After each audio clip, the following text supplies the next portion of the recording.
Welcome to One Nation Under God. This PowerPoint presentation will reveal that our nation does have a very strong Christian heritage.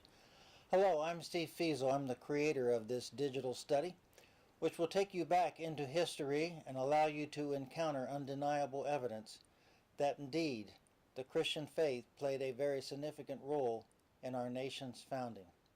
In this study, you will encounter a number of the founding fathers. You will read their words which show their allegiance to the Christian faith and why they thought it was valuable for our nation and its laws. The founders greatly respected Christianity. Many of them were devoted to it, and others, if they weren't completely dedicated to it, held it in high regard and wanted it to influence our culture, our life, and our government. If the founders were alive today, they'd be appalled at the aggressive attacks that are being aimed at Christianity, some of which come from the very branches of government that the founders established. The fact is today that Christianity is under assault from cultural venues, from educational institutions, from courts of laws, and from some politicians themselves.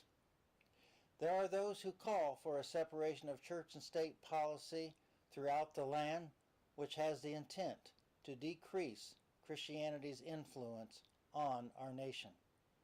As you go deeper into this study, you will learn that this was never the intent of the founding fathers.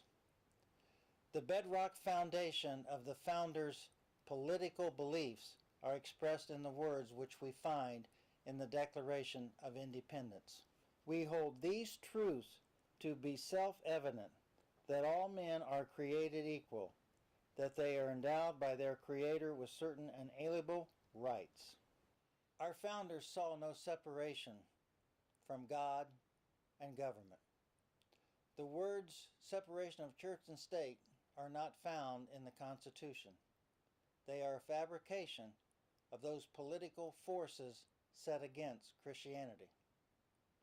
And if there were to be a separation of church and state to the degree desired by those who favor it, it would mean that the founding fathers were guilty of violating the Constitution right after they established it.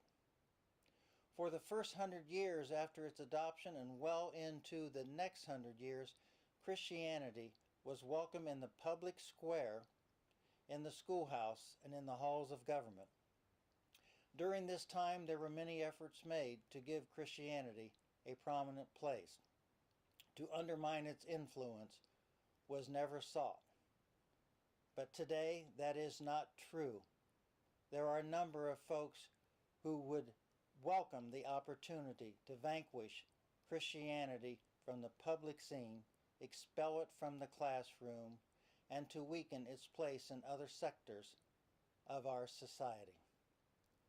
A man by the name of Alexis de Tocqueville came from France to America in 1831. He was a historian and a philosopher. He made many observations about the young nation known as the United States of America. Here are a couple of those observations which he put in his book, Democracy in America.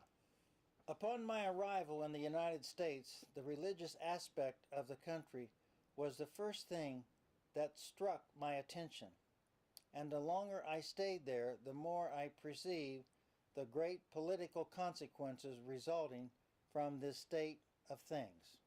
Religion in America must be regarded as the foremost of the political institutions of that country. For if it does not impart a taste for freedom, it facilitates the use of it.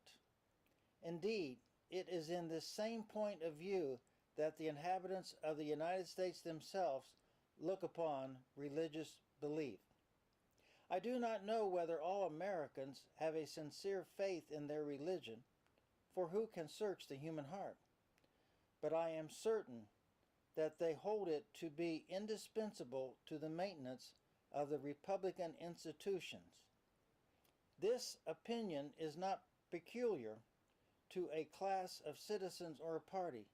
It belongs to the whole nation and to every rank of society. It is important to note that he believed that Americans regarded Christianity as indispensable in maintaining their Republican institution. In essence, he was saying Americans could not conceive of liberty without Christianity standing guard. It is a shame that this sentiment is not held by many people in the country today. As you travel through this study, it is my hope that you will gain a new appreciation for the Christian heritage of our nation and be brave enough to take a stand for its defense should the need arise. As you embark on this study, may it enrich your mind and may it inspire your heart.